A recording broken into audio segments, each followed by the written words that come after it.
Nous allons maintenant aborder un long sujet, un large sujet, sur la partie des raccourcis d'appel. En effet, les raccourcis d'appel, les photos contacts. Donc en général, c'est une solution assez pratique qui est beaucoup demandée pour les très âgés. Donc déjà, ce que vous allez avoir dans la livraison, c'est ce petit document que vous pouvez découper et qui va directement à l'arrière du téléphone. Il est fait exactement pour ça, sur lequel vous allez pouvoir mettre tous les raccourcis d'appel, sachant que toujours le 1, c'est la boîte vocale. Et donc là, vous avez aussi à quoi servent le M1, les boutons qui sont centraux, ici. Les boutons qui sont ici. Voilà. Ensuite, vous avez aussi ce document-là, qui est du coup une feuille A4 qui vous permet de mettre cela à côté du téléphone, près du lit par exemple, ainsi de suite, où la personne va avoir toutes les informations sur les raccourcis d'appel, d'autres informations que vous pouvez mettre, les flèches, à quoi elles servent, comment débloquer le téléphone. Voilà, appuyez 3 secondes sur la touche pour avoir ces éléments-là. Voilà, ça va vous donner un ensemble de choses. Vous en avez 2 exemplaires. Voilà, donc maintenant on va voir comment on fait les photos contacts. Donc les photos contacts, vous avez par défaut l'accès aux photos contacts sur les touches celle-là et celle-là. Et comme expliqué dans un autre vidéo, vous pouvez modifier les 6 boutons qui sont là et mettre soit rien du tout, soit un raccourci comme vous voulez. Et vous pouvez mettre sur ces 6 boutons, par exemple, le raccourci vers les photos contacts. Quand vous allez rentrer dans les photos contacts, chaque numéro, vous allez voir 2, 3, 4, 5, 6, 7, 8, 9, étoile et dièse, correspond en fait au numéro du clavier. Vous avez 2 solutions pour appeler les photos contacts. Soit vous faites défiler comme ça et vous appuyez sur la touche verte et ça va appeler directement Paul. Soit vous appuyez directement sur la touche comme ça. C'est-à-dire que vous n'êtes pas obligé de rentrer dans les photos contacts.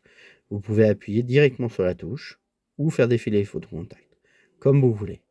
Donc ça permet d'avoir deux manières différentes d'utiliser les photos contacts.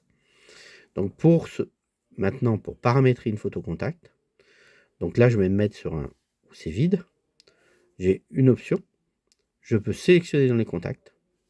Soit je peux éditer et éditer. Donc ça, quand je fais éditer, ça va être en fait exactement le même menu que je vais avoir dans les contacts, quand je veux créer un contact.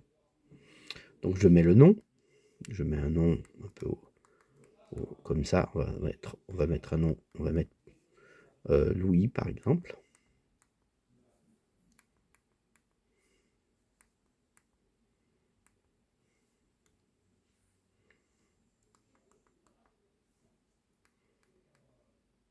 Je fais OK. Je passe au numéro. J'édite le numéro. Je mets un numéro.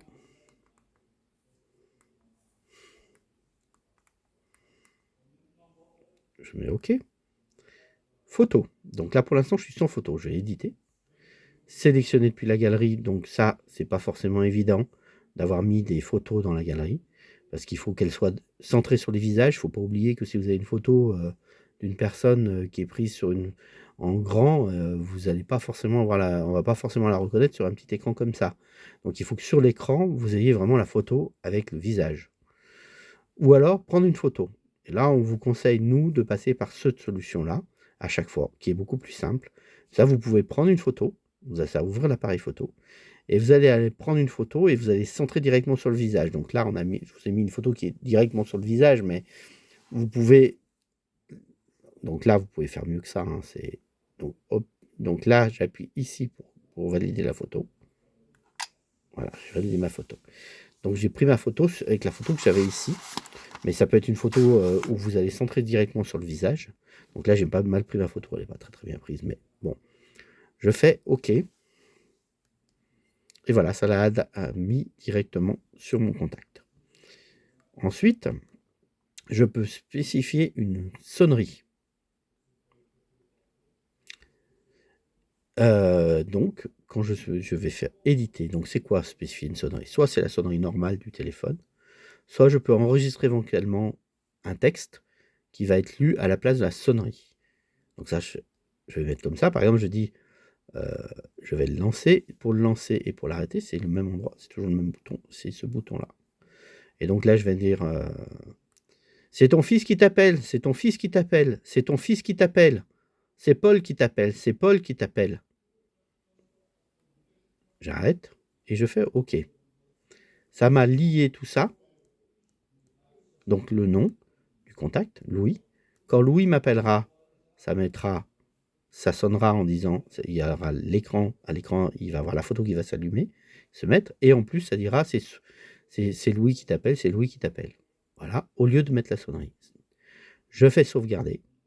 J'ai sauvegardé ça en 11e. Donc maintenant, si je suis là, soit je fais défiler mes photos, et j'appuie sur la touche verte et ça lance l'appel de Louis, soit j'appuie sur la touche 3 directement, et ça va appeler Louis.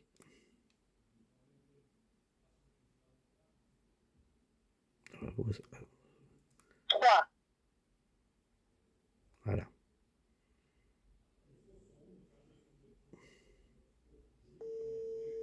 Voilà. Voilà pour tout ce qui est donc la gestion des raccourcis d'appel.